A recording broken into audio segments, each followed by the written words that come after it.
우리가 오늘 함께 우리의 자의식을 점검하고 우리의 자의식을 하나님의 말씀에 기반해서 바르게 바라보는 시간을 함께 갖길 원합니다. 우리가 무엇보다도 우리 자신을 바라보는 관점, 그것을 바로 자의식이라고 하죠. 그렇지만 우리가 자의식을 하나님의 말씀으로 훈련하지 않으면은 많은 경우 우리의 자의식이 여전히 우리의 성격과 우리의 외부의 환경과 그리고 사회에서 인식되는 그 모습에 맞춰져 있습니다. 그렇기 때문에 하나님이 우리를 보시는 것과 우리가 우리 자신을 바라보는 관점이 사실은 많이 다르게 되어 있는 거죠. 하나님이 우리를 어떻게 보시는지, 그리고 하나님이 예수 그리스도의 속량 사역을 통해서 우리를 새로운 피조물로 만드셨는데, 그럼 이제 이 새로운 피조물이 되었다는 것은 무엇을 의미하는지, 그래서 우리가 새로운 피조물로서 우리를 어떻게 바라보고 그것을 궁극적으로 자의식에 어떻게 연결시켜서 우리의 자의식이 하나님의 말씀에 기반해서 실제로 우리의 거듭난 영과 새로운 피조물의 모습과 어떻게 일치시켜야 되는지 오늘 함께 말씀을 다시 한번 묵상하면서 강화시켜 나가는 시간을 가져보면 좋겠습니다. 무엇보다도 이미 아는 말씀들이라 하더라도 중요한 건 우리가 실제로 우리의 자의식을 거기에 맞춰 나가냐, 바로 이것일 것입니다. 그래서 오늘 함께 그 말씀을 적용해 보길 원하고요. 본격적으로 말씀을 같이 봐보면 좋겠습니다. 먼저 고린도후서 5장 16절부터 10절 말씀을 같이 한번 봐보면 좋겠는데요. 우리 익숙한 말씀이지만 같이 한번 읽어보겠습니다. 그러므로 우리가 이제부터는 어떤 사람도 육신을 따라 알지 아니하노라. 비록 우리가 그리스도도 육신을 따라 알았으나 이제부터는 그같이 알지 아니하노라. 그런즉 누구든지 그리스도 안에 있으면 새로운 피조물이라. 이전 것은 지나갔으니 보라 새 것이 되었도다. 이렇게 얘기하고 있습니다. 16절에 이제부터는 어떤 사람도 육신을 따라 알지 아니하노라 이렇게 얘기하고 있습니다. 그래서 이 어떤 사람 안에는 다른 사람도 포함되어 있지만 본인 자신도 포함되어 있겠죠. 어떤 사람도, 나 스스로도 육신을 따라 알지 아니하노라 이렇게 얘기하면서 17절에 그럼 육신을 따라 아는 관점이 아닌 바로 영을 따라 하나님의 관점에서 영의 세계에서 우리가 예수님을 믿고 거듭났을 때 일어난 일이 무엇인지를 보여주고 있습니다. 바로 그리스도 안에 있다면은 새로운 피조물이라는 거죠. 그래서 우리가 결국 이 새로운 피조물로서 걷고 기능한 것의 핵심은 우리의 의식이 새로운 피조물과 일치되도록 우리가 우리의 의식을 계속해서 훈련하고 집중해야 되는 겁니다. 그런데 많은 경우 우리가 우리 자신을 바라보는 우리의 의식이 조심하지 않으면은, 또 여기에 대해서 노력을 기울이지 않으면은 기본적으로 우리가 경험에 기반해서, 그리고 나의 어떤 성격에 기반해서, 또 내가 세상에 비춰지는 모습에 기반해서, 또 외부적인 요소들에 기반해서 나 자신을 여기고 있다는 거죠. 예를 들어 MBTI 성격 유형 검사에서 ISTJ다, ENFP다 이런 유형들이 있죠. 그 성격 유형은 어떤 타고난 육신의 기질인 거죠. 근데 그 타고난 육신의 기질에 그것을 계속해서 고수하면서 나는 이런 성격 유형이야, 나는 이래 라고 이렇게 나라는 사람을 계속해서 외부에서 정의 내리는 것입니다. 그게 바로 이제 육신을 따라 아는 거죠. 나는 원래 성격이 이래. 나는 이런 성격이기 때문에 꼼꼼하지만 이런 거는 약해. 나는 원래 그래.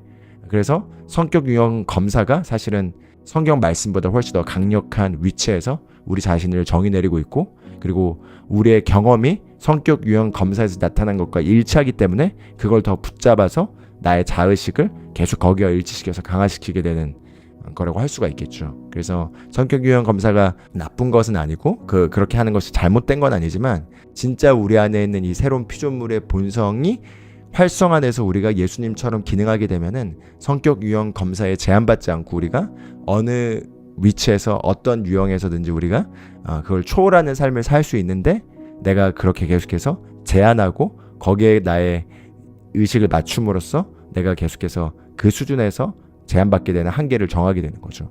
그래서 예를 들어 이제 성격 유형 검사에 해당되는 걸 놔둔 거지만, 또 마찬가지로 내가 이제껏 살면서 이루어 놓은 업적과 우리는 또 많은 경우 우리를 동일시합니다. 그렇기 때문에 내가 어떤 학교를 나왔는지, 아니면 어떤 직장을 다니고 있는지, 내가 지금 돈은 얼마 벌고 있는지, 또는 내가 어떤 업적들을 이뤄냈는지, 또는 어떤 것들을 내가 해왔는지 등등등이 연결돼서 그것이 강력하게 이제 외부의 것들이죠. 그것이 나의 자의식, 나의 자아상을 설정하는데 영향을 미치고 있습니다.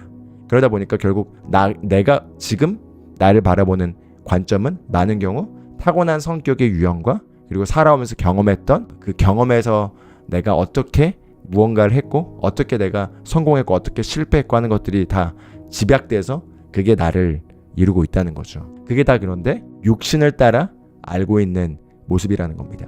그래서 그것이 근데 바로 우리가 새로운 피조물로 접근할 때 첫 번째로 우리가 벗어버리고 우리가 다시 다르게 우리를 바라봐야 되는 훈련을 할 때 먼저 인식해야 되는 거라는 거죠. 그래서 육신을 따라 알지 아니하노라, 그리스도도 육신을 따라 알았지만 이제부터는 그같이 알지 아니하노라 얘기하면서 누구든지 그리스도 안에 있으면 그는 새로운 피조물이라 이렇게 얘기하고 있습니다. 그래서 이 새로운 피조물은 ISTJ거나 ENFP거나 이런 성격 유형 검사에 정의되지 않습니다.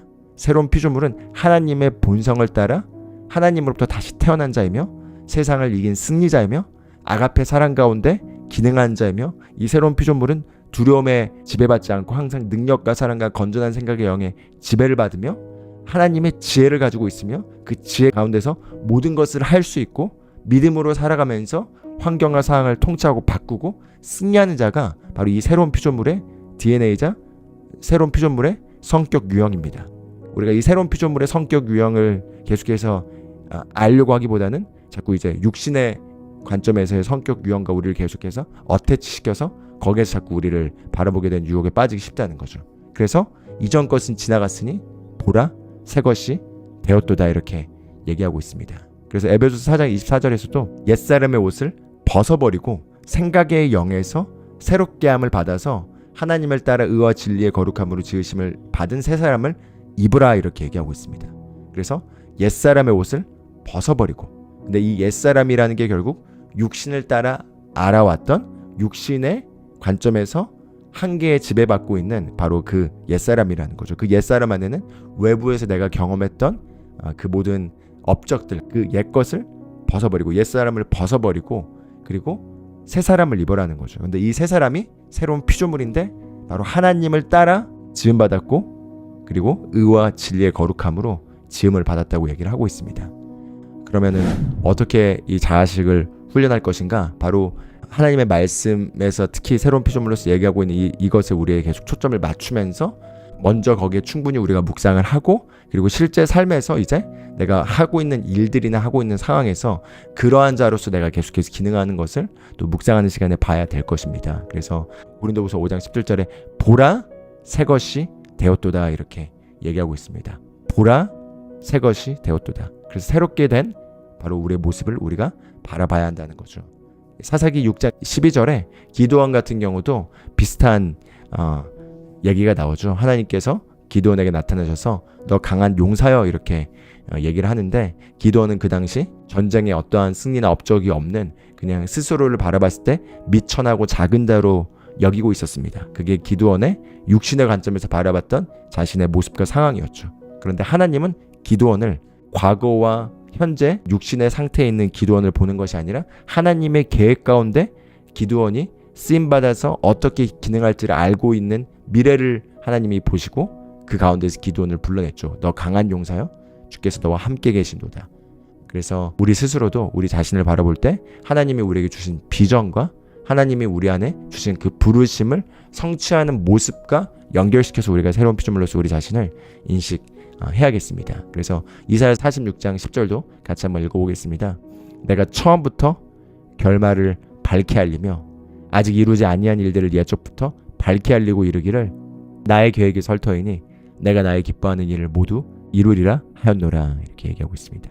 처음부터 결말을 밝히 알리며, 그래서 처음부터 결말을 밝히 알리신 하나님께서 아브람을 민족의 아버지라고 부르셨고 기드온을 강한 용사로 부르셨습니다. 그렇다면 하나님께서 저와 여러분은 어떻게 보고 계시고 어떻게 부르고 계실까요? 그것을 우리가 분명하게 붙잡고 그렇게 같은 관점으로 우리가 볼 때까지 우리가 하나님 안에서 우리의 모습을 바라보고 말씀으로 우리 자신을 바라보는 훈련을 해야겠습니다. 그래서 에베소서 2장 10절에는 우리가 잘 아는 말씀이지만 선한 일을 위해 하나님이 창세 전에 계획하고 예비하셔서 우리에게 걷도록 하신 그 일을 위하여 우리를 지으시고 그리고 우리를 재창조하셨다고 얘기를 하고 있습니다. 이사야서 43장 18, 19절 말씀도 한번 같이 읽어보겠습니다. 너희는 이전 일들을 기억하지 말며 옛날 일들을 깊이 생각하지 말라. 보라, 내가 새 일을 행하리니 이제 그것이 나타나리라. 너희가 그것을 알지 못하겠느냐? 심지어 내가 광야에서 길을 내며 사막에 강들을 내리니. 이렇게 얘기하고 있습니다. 그래서 우리가 하나님과 동행하면서 새로운 일들을 경험하기 위해서는 먼저 새 일들을 기대할 뿐만 아니라 옛날 일들을 잊어버려야 합니다. 그래서 옛날 일들을 잊어버린다는 건 결국 육신을 따라 알아왔던 나의 과거의 경험과 나 자신의 모습에 대한 자의식의 한계를 벗어버리고 하나님이 보신 대로 바라보고 그리고 새해를 행하실 걸 우리가 기대해야 된다는 거죠. 그래서 이것들이 다 연결되게 되겠습니다. 결국 우리의 자의식의 수준에 맞게 우리 인생을 살아가는 거죠. 그렇기 때문에 어떤 일들을 한다 하더라도 거기에 있어서 먼저 내가 나 자신을 바라보는 관점의 지배를 받게 돼 있기 때문에 이것을 먼저 바꾸게 되면은 우리가 하는 일도 달라지게 되고 우리 인생도 달라지게 돼 있습니다. 그래서 우리가 이런 것들을 좀 참고하셔서 말씀을 다시 한번 묵상하면서 강화시켜 나가는 시간을 가져보면 좋겠습니다. 감사합니다.